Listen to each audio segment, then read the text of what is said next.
Should school uniforms be mandatory for all public high schools in the United States? No, school uniforms should not be mandatory. The First Amendment guarantees that individuals have the right to express themselves freely. Students are not allowed to freely express themselves as they are confined to wearing the school uniform. Students oppose uniforms, which has been shown to lower enrollment in the uniform mandated schools. As South Tribune News shows, in 2019, 80% of the teachers in Washington High School were for the school uniform mandate, and now in 2021, only 14% are for the school uniforms, as they would like to avoid the loss of students during their enrollment time. My second reasoning is that low-income parents have issues buying uniforms. Schools that make uniforms mandatory do not provide said uniforms. Parents have to purchase them themselves. Coming from a high school that has mandatory uniforms, uniforms are not cheap. A polo shirt will go about $25 to $30 each. Buying 5 shirts for the week, that's about $125 to $150 in the school year. Many high schools come from Many high school students come from low-income families, as kidsdata.org states that 31% of high school students in the LA County come from low-income families. Families who cannot afford to buy school uniforms for the whole week. Because when I was in high school, my mom would only buy 2 to 3 shirts for the whole school year, and I would have to wash constantly a week to have enough for the week. That goes to show that districts are not really paying attention to what the students and their families need. They're just doing what they think is best. And that goes to show that parents may be using their rent money or other money that they cannot afford to lose on uniforms that schools obligate kids. And this is also why many parents may pull their kids out of schools that don't require uniforms.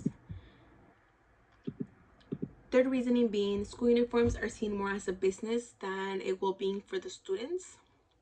Retailers such as JCPenney's have said that uniforms are a great business to us, as they give a lot of revenue during the beginning of the school year. As districts say that uniforms are mandated to provide a safer environment for students, uniforms are priced at such a high price that it makes it more profitable for businesses and unfortunate for families that have to go out and purchase them.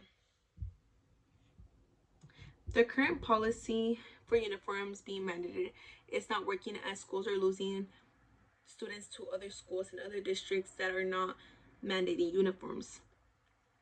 This is because, again, economically, parents don't always have that extra money to spend on uniforms, and there is no research or no surveys or no data that has proved that schools that do not obligate kids to wear uniforms are less safe, so parents will just go for that instead of having to pay for uniforms a year.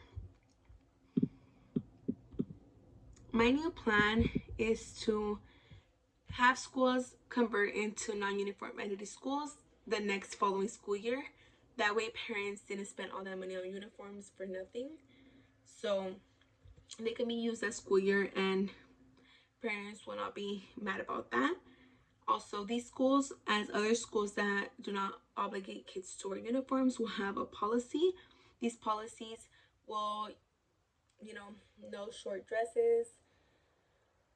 There'll be no long v-necks, just to provide kids with a safe environment, because you don't really know what's out there once they get out of school.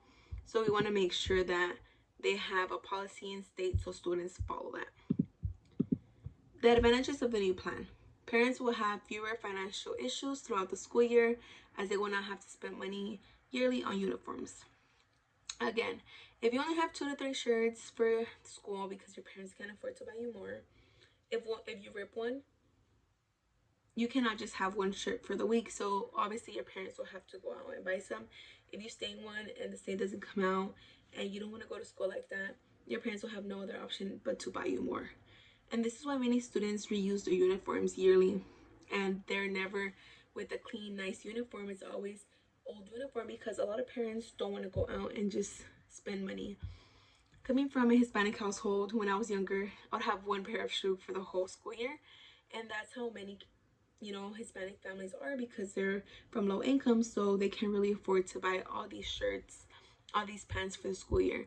And the shirts are $25 to $30. That's excluding the pants, which goes for about $10, $15, $20, depending on the style of pants, the color of pants, where you get them from, and the brand. So it's not like the schools that are not mandating uniform, where you can wear whatever you have at home. You know, a lot of parents don't yearly go shopping for their kids. It's just whatever you have, whatever you bought throughout the year, that's what you wear to school. Also, non-uniform policy will help young high school students express themselves and who they are with the clothing they want to wear and not feel confined to hiding under high school uniforms. High school uniforms cover up people's personalities, as in, if I have more like an emo style, I'll wear, you know, a black skirt, sometimes maybe, you know, something that shows my personality. And with uniforms, you cannot do that, so you're just confined to not really being able to show other people what you like or who you are and feel comfortable in school as you should.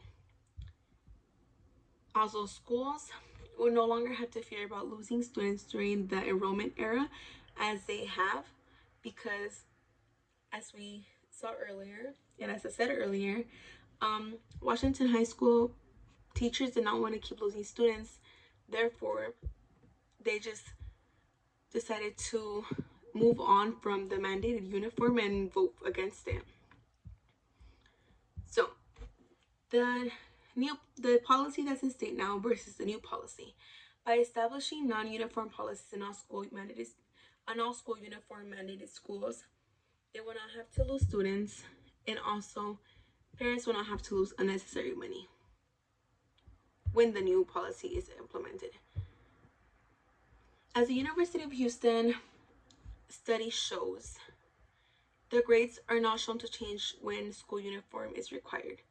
So a lot of the new policy states that uniform helps students concentrate more in school, and that it helps them get to school more on time. It helps them focus, but there is no research or no data that proves this, as it says, oh, you know, this school doesn't have uniform and they do better, or this school does do better, or it doesn't. There's no research on that. There's no data that shows that. It all depends on the school, on the kids, not really the uniform, because what you wear is not gonna, you know, show in your grades and stuff. So the new plan again is to convert non-uniform mandated schools by the next year to not have uniforms.